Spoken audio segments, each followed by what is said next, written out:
Op vele verzoek een aparte vlog over een MiFi-router. Dus geen wifi-router, maar een MiFi-router. En ik had beloofd daar wat uitgebreider op in te gaan. Nou, wat is nou een MiFi-router? Een MiFi-router is onder andere dit.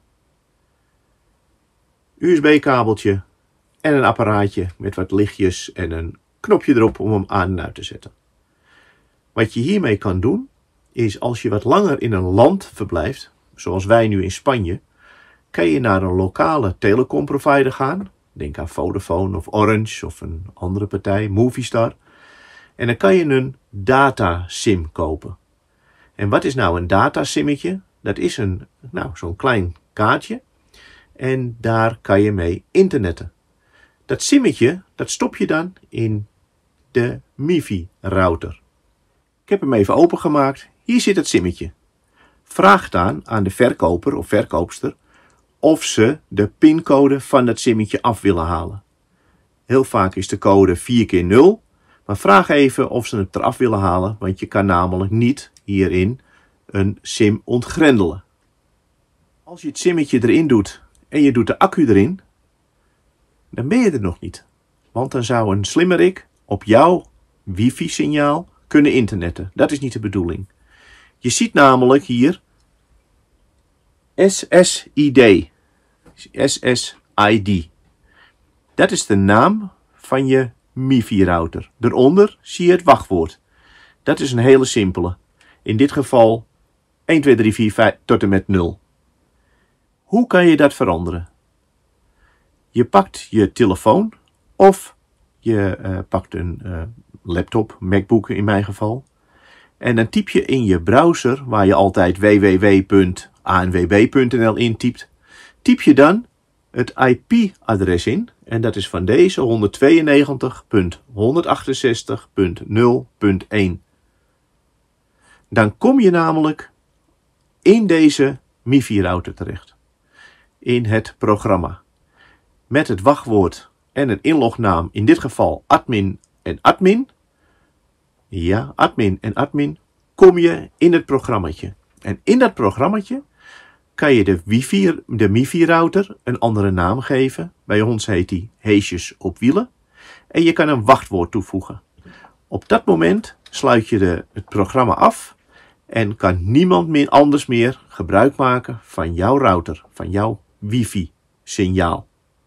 Ik krijg ook wel eens de vraag, is het een oplossing? Nee, het is een toevoeging aan gebruiksgemak. Denk even aan het feit dat je bijvoorbeeld op Facebook gaat of op Polasteps. Of je kijkt een YouTube filmpje terug. Streamen, dus bijvoorbeeld via Ziggo Go of een ander programma, dan belast je dat kleine MiFi-routertje best wel zwaar en kan die wel eens gaan uitvallen doordat de accu te warm wordt. Dus streamen, ja het kan, maar zorg er dan voor dat die niet in de zon ligt. En als je uitvalt, ja, dan moet hij even afkoelen. Want dan vraag je wel heel veel vermogen van het kleine apparaatje. Wij hebben de MiFi-router altijd aan een USB-puntje hangen, zodat hij altijd onder spanning staat en nooit uitvalt. En het voordeel hiervan is dat je niet steeds opnieuw hoeft in te loggen met je apparatuur. Je kan namelijk ook een tweede of een derde telefoon meenemen van thuis die je nog hebt, ja, die je bijvoorbeeld nog thuis hebt liggen. Waar ook een simkaartje van de lokale provider in kan. Dus dan maak je daar een hotspot van. Het nadeel daarvan is dat je het dan steeds weer opnieuw de hotspot moet activeren. En je gaat niet automatisch op het wifi-punt. Het voordeel is dat je wel beter kan streamen met een telefoon. Want die telefoon is gewoon wat krachtiger.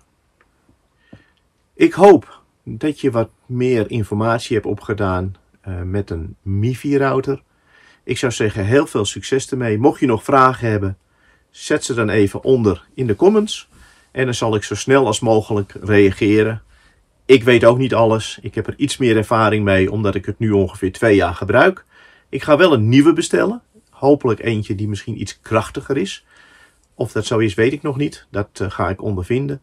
Hier zit een 2400 mAh accu in. Ik ga nu even kijken voor minimaal 3000 mAh accu. Wellicht dat hij wat sterker is en het minder snel heet wordt bij het streamen. Kan ik niet beloven, dat ga ik zelf nu uitproberen. Bedankt voor het kijken, succes met het eventueel aanschaffen van een MIFI-router. En wij gaan weer verder met het overwinteren.